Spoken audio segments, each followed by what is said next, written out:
नमस्कार दोस्तों, good morning, जय हिंद। कैसे हैं आप सभी? आपकी सक्षमता परीक्षा की तैयारी कैसी चल रही है? दोस्तों, हमारे आज के वीडियो में देखिए गणित विषय के कुछ मुख्य प्रश्न जो कि संख्याओं पर आधारित है, प्रतियोगिता परीक्षा के लिए काफी महत्वपूर्ण है। आइए इस वीडियो को शुरू करते हैं। देखते हैं सबसे पहला प्रश्न। सबसे पहले देखिए गणित का ये प्रश्न, ये अंक दिए हुए हैं जहां पे प्लस और माइनस दोनों है, तो आपको बताना है कि इसका सही उत्तर क्या होगा, है ना दोस्तों। इसको बनाने के लिए क्या करना है दोस्तों, तो बॉडमास का जो नियम होता है वो आपको ध्यान में रखना है एक बार, क्योंकि बॉडमास के नियम से ही ये बनेगा। तो इसको बनाने के लिए आपको एक बार बॉडमास का नियम ध्यान में रखना पड़ेगा दोस्तों।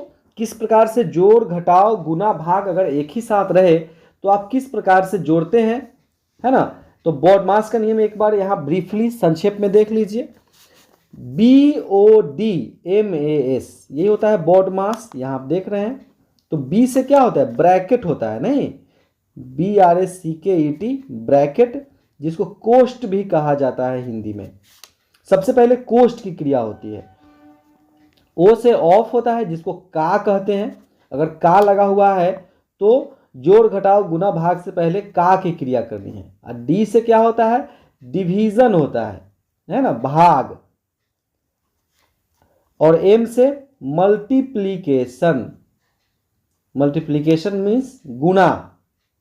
और A से एडिशन, और S से सब्ट्रैक्शन। एडिशन मतलब जोड़ और सब्ट्रैक्शन मतलब क्या होता है दोस्तों, घटाव।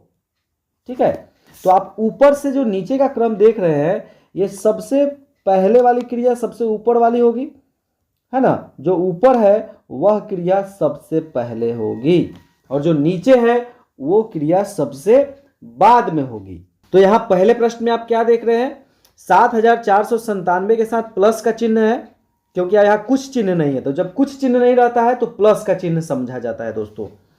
और 588 के पहले भी प्लस का चिन्ह है। तो आप क्या करेंगे, सबसे पहले समान चिन्ह वाले को जोड़ते हैं। तो यहां पे ये दोनों को जोड़ लेंगे यहां पे, और उसके बाद उसमें से जो भी आएगा जोड़कर 3281 घटा देंगे। तो घटाने के बाद दोस्तों आपको क्या उत्तर आ जाएगा, तो उत्तर आ जाएगा ऑप्शन सी, 4804। इस प्रकार से आप घटा करके देख सकते हैं दोस्तों। अब चलिए आगे बढ़ते हैं, हम लोग दूसरा प्रश्न देख लेते हैं। ये अभी बॉडमास पे आधारित प्रश्न है दोस्तों, संख्याओं से संबंधित।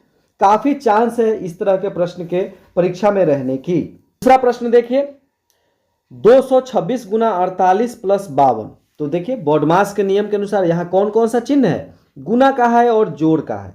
तो हमने क्या देखा बॉडमास में, M पहले आता है ना, तब A आता है। तो मल्टीप्लाई पहले होगा, एडिशन बाद में होगा। गुना पहले होगा, जोड़ होगा बाद में। तो पहले गुना करेंगे 226 को 48 से, उसके बाद उसमें 52 जोड़ देंगे। समझ गए दोस्तों। तो कितना आ जाएगा, यहां पे देख लीजिए, ऑप्शन सी इसका उत्तर हो जाएगा, 10,900 आ जाएगा। ठीक है, चलिए अब हम लोग देखते हैं तीसरा प्रश्न।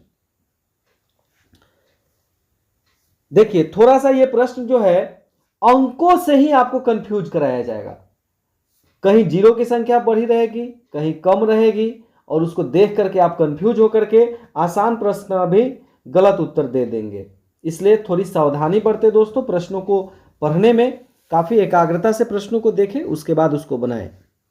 तो यहां पे देखिए आपको भाग लगाना है सबसे पहले, तो काफी आसान है। 70 70 पर 2 गो जीरो है पहले, अब बाद में है 70 70, तो 70 70 तक कट जाएगा, 100 आ जाएगा, है ना।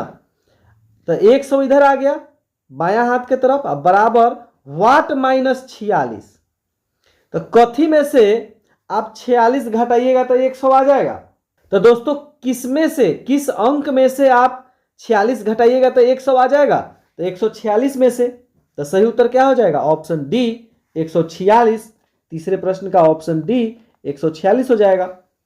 आइए चौथा प्रश्न देख लेते हैं, वर्गमूल का प्रश्न है दोस्तों। √4 प्लस 8 का स्क्वायर बराबर क्या होगा। तो 4 का वर्गमूल क्या होता है, 2 होता है, तो 2 हो जाएगा। 8 का स्क्वायर करिएगा तो 64 हो जाएगा, और 64 में 2 जोड़िएगा तो क्या होगा, 66 हो जाएगा। तो 4 का ऑप्शन डी हो जाएगा सही उत्तर दोस्तों। चलिए आगे बढ़ते हैं। 5वां प्रश्न देखिए, प्रतिशत से है 100 का 25% प्लस 150 का 20% बराबर कितना होगा। तो इसको बनाना होगा। ये प्रतिशत जो चिन्ह देख रहे हैं इसका मतलब क्या होता है, 1/100, 100 गुने 25/100, तो 100 से 100 कट जाएगा, 25 हो जाएगा। 150 गुने 20/100, तो 2 जीरो से 2 जीरो कटेगा, अब 15 दूना 30 हो जाएगा। तो 30 यहाँ हो गया, अब 25 यहाँ हो गया, दोनों को जोड़िएगा तो क्या आएगा, 55 आएगा। तो उत्तर क्या हो जाएगा इसका, 5वें प्रश्न का ऑप्शन बी हो जाएगा। ग्रेडियंट एकेडमी कोर्स का ग्रुप ज्वाइन करने के लिए आप हमारे इस नंबर पर संपर्क कर सकते हैं, जहां गणित, सामाजिक विज्ञान, विज्ञान, करंट अफेयर्स सभी विषयों की संपूर्ण सटीक और सबसे बेहतर तैयारी कराई जा रही है लाइव क्लास और पीडीएफ मटेरियल के द्वारा। 6ठा प्रश्न देखिए, 50 का 22% बराबर 5 गुने कितना। तो 50 का 22% निकाल लीजिए, क्या हो जाएगा, 50 गुने 22/100, तो 11 आ जाएगा। ये 11 बराबर 5 गुने कितना, 11 बराबर 5 गुने कितना, तो 11 में 5 से भाग दे दीजिए, तो कितना आ जाएगा, 2.2। तो 6 का सही उत्तर क्या हो जाएगा, ए 2.2। अब 7वां प्रश्न देखिए, दो संख्याओं का लघुत्तम समापवर्तक 2520 है तथा महत्तम समापवर्तक 12 है। इनमें से यदि एक संख्या 504 है तो दूसरी संख्या निकालिए। इस टाइप का प्रश्न कई बार पूछा गया है और सक्षमता परीक्षा के लिए तो यह काफी महत्वपूर्ण बनता है, एकदम ध्यान रखिए दोस्तों। तो इसमें क्या करते हैं, संख्याओं का लसा गुने मसा बराबर पहली संख्या गुने दूसरी संख्या। ठीक है, अब कोई भी संख्या आपको निकालना है तो लसा में मसा से गुना कर दीजिए और एगो संख्या से भाग लगा दीजिए। तो यहाँ 2520 है, अब 12 है, तो 2520 गुने 12 कर दीजिए, अब 504 से उसमें भाग लगा दीजिए। तो क्या हो जाएगा, 12 से ही कट जाएगा ना, 12 चौका 48 है, 12 दूना 24, 42 कट जाएगा नहीं, 21 से ही कटेगा, 21 दूना 42, 21 से भी कटेगा, 21 इकाई 21, 21 दूना 42 120, और 2 से ही कट के क्या आ जाएगा, 60 आ जाएगा। तो सही उत्तर क्या हो जाएगा 7वां प्रश्न का, ऑप्शन सी 60। चलिए आगे बढ़ते हैं। 8वां प्रश्न देखिए, यदि दो संख्याओं का गुणनफल 1400 और उनका मसा 5 है तो लसा क्या होगा। तो मसा और लसा में से कोनो एगो निकालने के लिए दोनों संख्या के गुणनफल में कोनो एगो से भाग दे दीजिए। अगर मसा निकालना है तो लसा से भाग दे दीजिए और लसा निकालना है तो मसा से भाग दे दीजिए। तो संख्या का गुणनफल 1400 और मसा 5 और लसा आपको यहां निकालना है 8वां प्रश्न में, तो 5 से भाग दे दीजिए 1400 को, तो कितना हो जाएगा, 5 दूना 10 और 5 अठे 40, 280 हो जाएगा। तो 8वां प्रश्न का उत्तर क्या हो जाएगा, डी हो जाएगा 280। तो दोस्तों यहां पे 9 नंबर प्रश्न है, निम्नलिखित में कौन सी संख्या 11 से विभाजित होगी।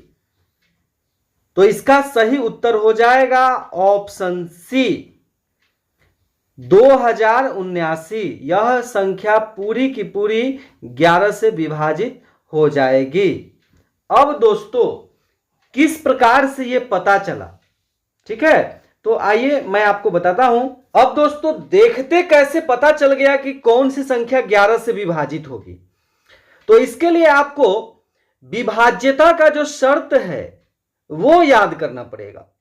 2 से विभाज्यता का क्या नियम है, विभाज्यता का नियम, तो किसी भी संख्या के अगर अंत में 0 या कोई सम संख्या अर्थात 2 4 6 8 रहता है तो वह संख्या पूरी की पूरी 2 से विभाजित हो जाती है। 3 से विभाज्यता का क्या नियम है, अगर आप सभी अंकों को जोड़ दें, है ना, और अगर वह पूरे अंकों का योग 3 से पूर्णतः विभाजित हो जाए तो वह संख्या भी 3 से विभाजित हो जाती है। और 4 से विभाज्यता का नियम क्या है, किसी भी संख्या के अंत का 2 अंक अगर 4 से कट जाए तो पूरी की पूरी संख्या 4 से कट जाती है। अब 5 से कटने का नियम, किसी भी संख्या के अंत में अगर 0 या 5 हो तो वो पूरा का पूरा 5 से कट जाता है। 6 से कटने का नियम, जो 2 या 3 दोनों से कट जाएगा वो 6 से भी कट जाएगा। और 8 से कटने का नियम, जिस संख्या के अंत का 3 गो अंक अगर 8 से पूरा पूरा कट जाए तो वो संख्या 8 से पूरी पूरी कट जाती है। और 9 से कटने का नियम, अगर संख्या के अंकों का योग 9 से कट जाता है तो पूरी की पूरी संख्या 9 से कट जाती है। 10 से कटने का नियम, जिस संख्या के अंत में 0 हो वह 10 से पूरा पूरा कट जाती है। दोस्तों हमारे पीडीएफ में डिटेल इन सभी बातों की चर्चा की गई है और आप काफी अच्छे से पढ़ के इस बात को समझ सकते हैं। वीडियो बनाने के क्रम में मैं थोड़ा फास्ट इस बात को बता रहा हूं। और 11 से कटने का यहां पे प्रश्न था, तो 11 से कटने के लिए आप क्या करिएगा, सम संख्या के अंकों को एक साथ जोड़िएगा, अब विषम संख्या के अंकों को अलग जोड़िएगा, अब फिर दोनों को घटाइएगा। अगर 0 आ जाए, चाहे 11 का कोई मल्टीपल आ जाए, तो वह संख्या पूरी की पूरी 11 से कट जाती है। तो अब देखिए ऑप्शन सी में अंकों का स्थान देखिए, 1 2 3 4 है ना, 4 अंक है, तो 1 और 3 विषम संख्या हुआ, तो 1 और 3 विषम संख्या वाले अंक पर कौन कौन है, 2 और 7 है, दोनों को जोड़िएगा तो 9 आ जाएगा। अब देखिए 2 और 4 सम संख्या वाले अंक पर कौन है, स्थान पर 0 है या 9 है, दोनों को जोड़िएगा तो क्या आ जाएगा, 9 आ जाएगा। और 9 में से 9 घटाइएगा तो 0 आ जाएगा, तो 11 से पूरा पूरा कट जाएगा। जबकि ऑप्शन ए में देखिएगा आप तो क्या है, 1 2 3 4 5 5 को संख्या है, 1 3 और 5 जो है विषम स्थान वाली संख्या है, तो 1 3 5 वाले स्थान पर कौन है, 3 है, 9 है और 1 है, तो 9 3 12 1 13 हो गया। और सम संख्या वाले स्थान पर 7 है, 1 है, तो 7 1 को जोड़िएगा तो 8 हो जाएगा, 13 में से 8 घटाइएगा तो 5 आ जाएगा, तो ये 5 नहीं कटेगा 11 से, इसलिए 0 या 11 का कोई मल्टीपल आना चाहिए, है ना, तो इसलिए इसका उत्तर सी हो गया है। अब आइए 10 नंबर प्रश्न देखते हैं। सबसे बड़ा ऋण पूर्णांक है, सबसे बड़ा ऋण पूर्णांक इनमें से कौन है ये बताना है आपको दोस्तों। तो सबसे बड़ा ऋण पूर्णांक क्या होता है, ऑप्शन सी सही उत्तर हो जाएगा, -1, क्योंकि आप जानते हैं ऋण पूर्णांक संख्या रेखा पर 0 के बाईं ओर होते हैं, और जब संख्या रेखा पर हम लोग बाईं तरफ जाते हैं तो क्या होता है, संख्याओं का मान घटता जाता है। तो सबसे पहली जो ऋण संख्या होगी वही ना सबसे बड़ी होगी, उसके बाद तो बाएं तरफ हम लोग बढ़ेंगे तो सब उससे छोटी ही आते रहेगी, तो इसलिए सबसे बड़ी पूर्णांक क्या हो जाएगी, ऋण पूर्णांक, ऑप्शन सी -1। यह हमारा गणित का दोस्तों 10 प्रश्नों का वीडियो था। आपको कैसा लगा कमेंट के माध्यम से जरूर बताइए, अगर अच्छा लगा तो लाइक जरूर करिएगा। दोस्तों वीडियो बनाने के क्रम में कम प्रश्नों का वीडियो बनाया जाता है, नहीं तो जब आप पीडीएफ मंगाते हैं तो आपके पास 300 से 400 प्रश्नों का एक पीडीएफ आपको उपलब्ध करा दिया जाता है। आप सिर्फ हमारे द्वारा चलाए जा रहे सक्षमता परीक्षा ग्रुप ज्वाइन करके एकदम सही दिशा में संपूर्ण सटीक और सबसे बेहतर तैयारी कर सकते हैं, जहां पे मात्र एक पीडीएफ में पूरा विज्ञान कंप्लीट कराया जाएगा, एक पीडीएफ में पूरा सामाजिक विज्ञान और एक पीडीएफ में पूरा गणित कंप्लीट कराया जाएगा। दोस्तों ऐसे एकदम सरल भाषा में, सरल तरीके से, आसान तरीके से आपको तैयारी कराई जा रही है। गणित की भी दोस्तों सभी चैप्टर्स की जो भी महत्वपूर्ण चैप्टर्स बनते हैं वर्ग 10 स्तर तक लाइव क्लास से, पीडीएफ मटेरियल से तैयारी कराई जा रही है। तो आप जल्द से जल्द ग्रुप ज्वाइन करके अपनी तैयारी को बेहतर कर सकते हैं। आज ही ग्रुप ज्वाइन करें दोस्तों, इस नंबर पे संपर्क करें 7091443130 पे। और आपको कहीं अलग भटकने की जरूरत नहीं है, आप बिल्कुल सही जगह पे पहुंच चुके हैं। आप अपनी तैयारी को दुरुस्त करें दोस्तों।